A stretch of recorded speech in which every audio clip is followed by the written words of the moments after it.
This is Danny Feingold, publisher of Capital in Maine. We're pleased to be here today with Jared Bernstein, the former chief economist for Vice President Joe Biden and the author of a new book called The Reconnection Agenda, which is about connecting economic growth to widely shared prosperity. Jared, it's great to be here with you. This is an interesting time for the American economy, Jared. We're seeing economic growth, we're seeing job growth, we're seeing the stock market go through the roof, and yet large numbers of Americans, both in the middle class and who are struggling to get into the middle class, continue to have a difficult time. What's going on? Well, that right there is really what the book is about at its core. It's called The Reconnection Agenda, Reuniting Growth and Prosperity. And the first sentence goes something like, the American economy is uniquely well placed if you look at some overall indicators kind of on the macro side of the equation. But the fundamental problem is that for years now, this is not a new problem, growth isn't reaching the middle class. It's not lifting the poor up the way we need it to. So the book tries to lay out an agenda to do precisely what I said, which is to reconnect growth and broadly shared prosperity. In your book, you talk a lot about full employment as a critical step to creating widely shared prosperity. The conversation around full employment goes back at least to Hubert Humphrey, and yet for the last 30 or 40 years it hasn't really been part of the national conversation. Why not? Well, it's very interesting that you say the past 30 or 40 years, because that's the period wherein inequality has grown most quickly. If you go back to, say, the prior 30 or 40 years, we were at full employment 70% of the time, and incomes at the middle grew really in lockstep with the overall economy. Productivity doubled, say, mid-40s to mid-70s, as did the income of the middle class.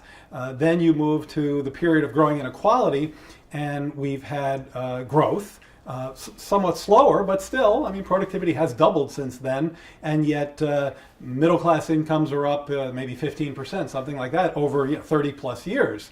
And one of the most important reasons I think this will resonate with you is that full employment delivers a lot more bargaining power to middle and low wage workers. And when they have more bargaining power, they're more easily able to claim their fair share of the growth that they themselves are helping to create. We're seeing in the last few years some of the same excesses that we saw in the lead up to the financial collapse in 2008.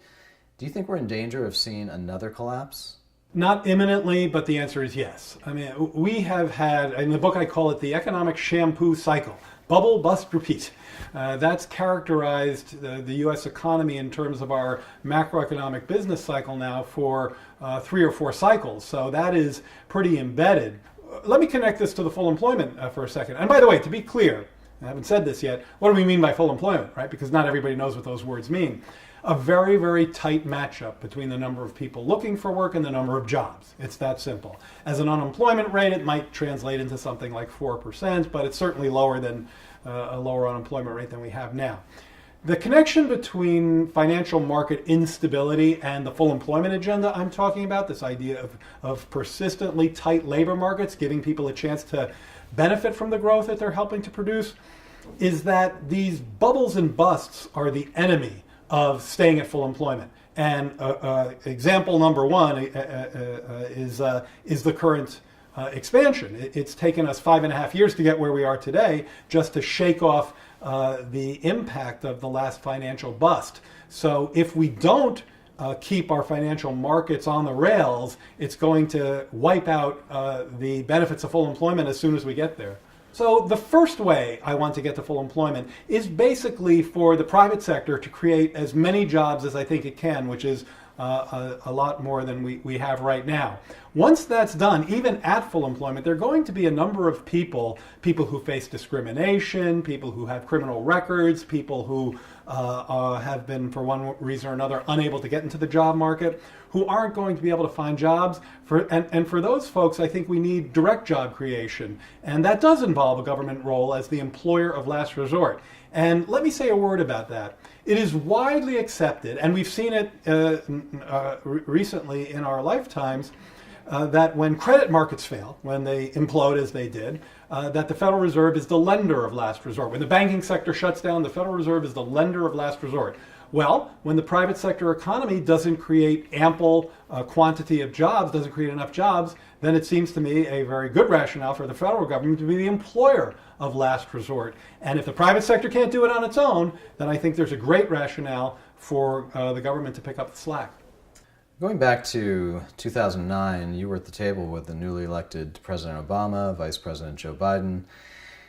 Some people feel like there was a missed opportunity, that there was a moment in time where the American public perhaps was ready for a more sweeping reform agenda to address the very problems that you're talking about in your book. Do you think it's true that we missed an opportunity? Well, I was there at the time making policy, so certainly I have a thumb on the scale, but I guess I don't think it's that simple. First of all, our not just our political mandate, but from an economic substantive point, what we really needed to do was to get growth going again, because when you're talking about growth being more broadly shared, the first thing you do is growth. I mean, it's necessary, but not sufficient to achieve a reconnection agenda. You absolutely have to have a growing economy. We didn't have that at that point. And a growing economy depends on credit flows, and it depends on greater demand for the goods and services that people need and want and businesses create. That's how we make jobs. And so kind of reflating the credit system was very important, and I thought our interventions were successful in that regard. I think we could have asked more of the banks, for sure. Definitely could have done that. And our stimulus at the time was the largest that the political market could bear. If we made a mistake on that front, and I think it could be argued that we did, it was our belief that we could go back to the well if we needed more. No one foresaw, the Tea Party victory in 2010 that shut things down, and I would blame our administration at the time for pivoting too quickly to deficit reduction. I think there was kind of this internal drive to say, well, the economy's getting better, and people are really worried about the deficit, so let's start moving towards austerity, which is deficit reduction, and that is a very, very bad economic move. I mean, Europe is a great example of just how much that can screw your economy up if you try to contract your fiscal accounts too quickly. I think we did some of that. In the housing market, we could have been more aggressive. That's an area where I think our efforts were underwhelming, at least initially. We should have done more to help people just write off, to charge off their housing debt. That would have helped them, and it would have helped the overall economy. We could have done more in that space. If we'd elected Joe Biden as president instead of Barack Obama, do you think that he would have pursued a significantly different economic agenda? I don't really think so in the following sense. The economy in 2009, I mean, you have to understand the extent to which it was nightmarishly cratering. I've never seen anything like it, and I've been following these numbers for a long time. I mean, we lost over 2 million jobs in the first quarter of 2009. I mean, these days we have a job growth month of 200,000. We think that's pretty good.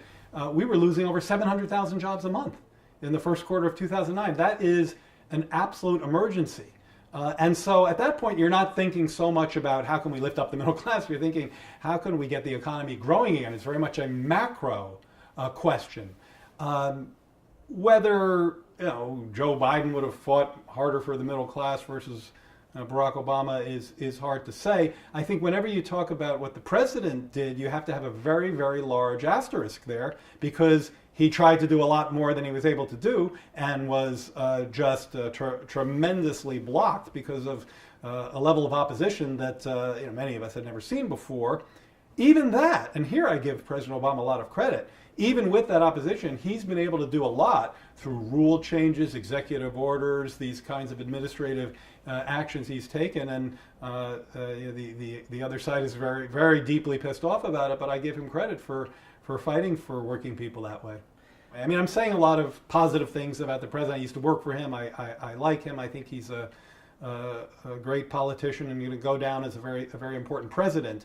But what I say in my book, and what I obviously believe, is that The Democrats, and President Obama leads them, actually have a toolbox, an economic toolbox that is too limited to achieve full employment and to reconnect economic growth with the living standards of the middle class.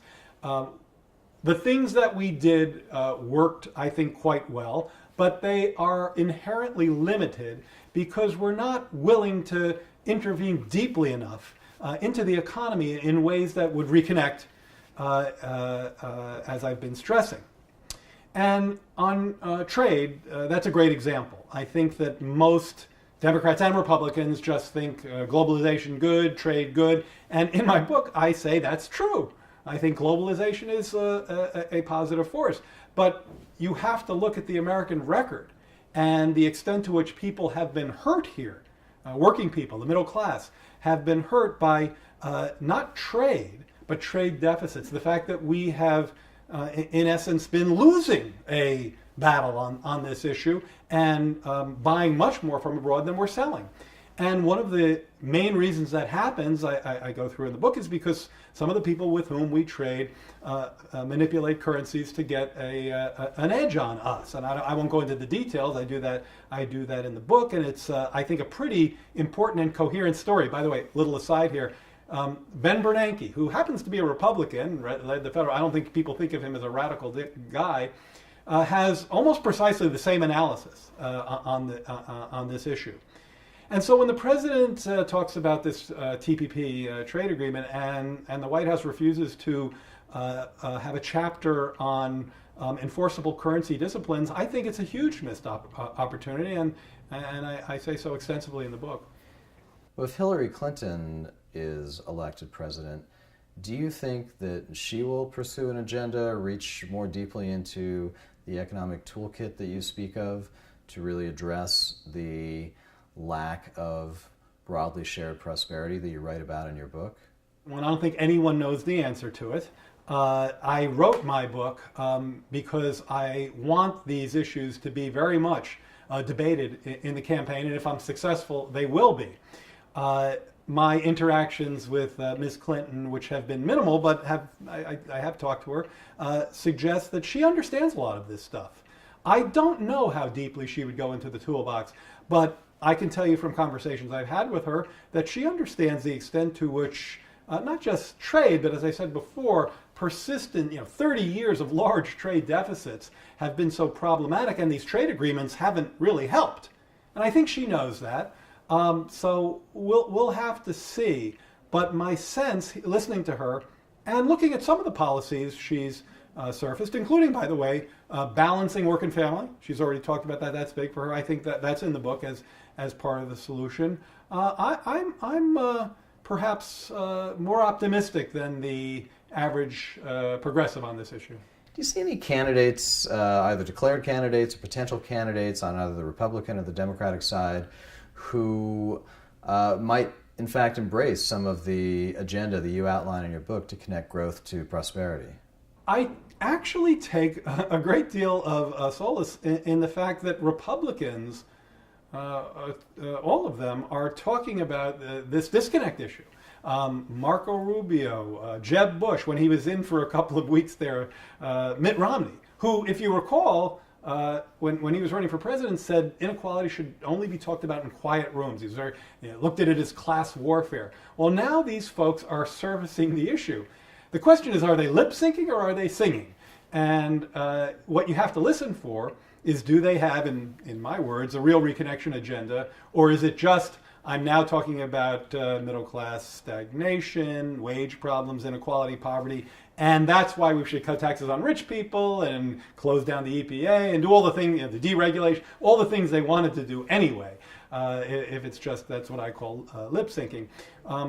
I think on the Democratic side, look, I mean, Elizabeth Warren has some great ideas, particularly in the financial market space that we were talking about before. I think she very much gets in her gut and in her mind this idea that if we don't adequately oversee them, they'll go off the rails again and bring us down with them. How critical do you think it is to the rebuilding of the American middle class that the American labor movement undergo a major resurgence? Can we rebuild the middle class if we don't see significantly more people unionized in this country? Look, it would certainly be a lot easier to reconnect in growth and prosperity if we had a reconnection army, and that's one way to think of the union movement. I mean, unions have historically been precisely about what it is I'm trying to accomplish here. But that said, if success is contingent upon a really large resurgence of unionism, then success will elude us, because I just don't see that happening in the near or the medium term. I think in the private sector, unions are about 7%. Imagine that they could add a couple of percentage points to that, which would be a remarkable gain. Then they'd be at 9%, and that's still not enough to really turn the tide. So we need more. And while certainly increased collective bargaining is part of my solution, in the book, every chapter is devoted to a different part, and I don't depend on the labor movement to get us there, but it certainly would help if they were more resurgent. Can we educate ourselves out of the inequality crisis? Of course, it's a key part of the solution, and I tend to think of this more in terms of if I were talking to an individual or if I were talking to a president. And any kid out there who can access and complete the highest level of education they can, of course they're going to be better off for it. And not just economically speaking, but intellectually and spiritually. It's very important to be able to achieve your intellectual potential. And there are so many children in our society who face huge barriers to that, and we should break down those barriers. I think that's something I feel passionate about. That won't solve the inequality problem. I mean, for one thing, when people talk about education, it's like somehow they forget about grown-ups and they're just thinking about kids. Now, kids are super important. They're the future. But there's also the present, and the present matters a lot. And in fact, for politics, I think you really need to speak to people in the present. So what are you going to do with the fact that what is something like 2/3 of our labor force is not college educated? You're not going to change that soon. Let's talk about the wage trends. You look at real wages of people with different education levels. The only group that's consistently had positive real wage growth is not the college educated, because since 2000 their real wages have been kind of flat, especially for younger workers, but those with advanced degrees. Now that's 12% of the workforce. So if you're telling me that here's an economy that works for 12% of the workforce but not for 88%, and yet I'm supposed to say that's okay, let's just get people more education, obviously I don't subscribe to that. I think it's a critical, as I said, I think it's a critical part of the solution, but we can't simply stop there. We need to worry about making sure that people of all education levels are able to raise their living standards and reconnect to growth in ways that I write about. Do you see any signs that corporate America, business leaders, are beginning to see the inequality problem in America as an existential crisis, and one that really poses a threat to their own self-interest and to the good of the country? One of the fundamental problems leading to the disconnect that motivates my writing in the book is that the power imbalance between capital and working people has become much, much more heavily weighted towards capital, towards corporate power, towards wealth, and conversely, the bargaining power of the majority of working households has taken a real hit. And I don't think that insight is widely shared by kind of the corporate sector. This idea that power, bargaining power, political power, the kind of clout that is, I think, driving so much of our economic policy in the wrong direction in recent years. The extent of that power imbalance and how disenfranchised so many people on the working side are, I don't think that's nearly widely appreciated enough by those who hold much of that power, the top few percent. And by the way, that's not that surprising. That really wouldn't surprise anyone who's done the kind of political economy analysis of all of this, because they're the beneficiaries, and many of them think that things are working out just fine. Given the gridlock in Washington, D.C., and to some extent at the state level around the country, many activists and local elected officials believe that the American city may in fact be the best hope for addressing economic inequality. What role do you think cities can play? Can we have a trickle-up rather than a trickle down? Dysfunctional politics in the interest of the disconnect, that's not an accident. That's not just something that kind of benignly occurred because, some Tea Partiers got into office. My argument is that the political dysfunction serves the status quo and is the enemy of the reconnection agenda and full employment. And if you can discredit government, and if you can prove to the electorate that the government is dysfunctional, then a shrinking government, a government that doesn't do anything, a government that people believe can't get anything right, will be very much the dominant mindset. And the idea that government is a tool to help reconnect growth and prosperity will sound very foreign. So I argue that this is very much a political strategy. And I think that the federal government has a very important role to play, especially when markets fail. So when there's macroeconomic cataclysms, that's when the states and the cities really depend on the feds to help get the kind of ship of state right again.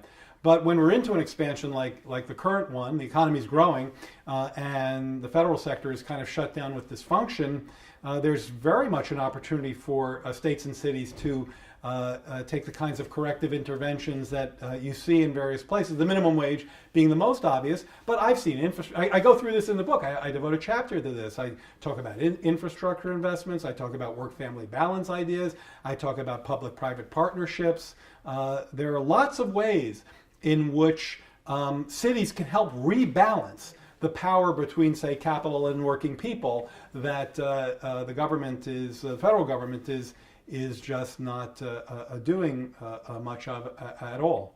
So we're beginning to see some of this trickle-down tax cut, like Kansas is a great example. The idea that we can cut state taxes on wealthy people and we'll make up the revenues with new economic activity. That's never worked. It hasn't worked in states that they've tried it. But it sure sounds good. It sounds like some sort of magic fairy dust, and it isn't. So you have to watch out. Not every idea that you see initiated at the subnational level is going to be a good one. What's the most promising thing happening right now when you look around the country on the issue that you care most deeply about around economic inequality and growth and prosperity? I would say there are two. Can I give you two things? Sure. I'd say there are two things. First is something I mentioned before. Everybody's talking about this inequality problem. Now, I worry that some people are lip syncing and some people are singing, and it's very important that we know the difference. And I think one of the motivations for the book is to say, here's what, at least in my view, a real reconnection agenda looks like, and here's what one doesn't. And then the second thing is really the fight for 15 and a lot of the kind of ancillary movements around that. And here's the thing. We talked about unions before. Really, the fight for 15, this is the minimum wage actions we're seeing around the country, even though I view the minimum wage as just one part of the solution, and I don't think you really reach the median worker with a minimum wage, almost by definition, what I see there is workers acting collectively to try to increase their bargaining power in the interest of claiming more of their fair share of the growth. And that, to me, looks very much like a reconnection agenda. Some of it isn't unions. I mean, unions may be in the background there, with SEIU, for example, but most of these workers are not members of unions. So you don't have to, and you don't have to be in order to put these kinds of pressures on employers. So I would say those are two hopeful things. I have to ask you this question. What's your favorite Joe Biden moment? One of the first times I met him, I went out to his house, and it was in the morning, and we walked into the kitchen, and he said, "Do you want a cup of coffee?" And I like fancy coffee. And there was this beautiful latte machine there. And I looked at it, and I said, "Absolutely, yeah, I'd love a cup of coffee." He reaches up to this cupboard above the latte machine and pulls out a container of like Nescafe instant coffee. And I was like, "What about that thing?" And he goes, "Oh, that's Jill," is his wife. I said, "That's Jill. That's Jill's. I don't know how to work that." And he's like, "You still want a cup?" So I thought, this must be a test of my, blue collar street cred. And I was like, "Yeah, sure, I'll have a cup." And he proceeded to make me the worst cup of coffee I've ever had in my life.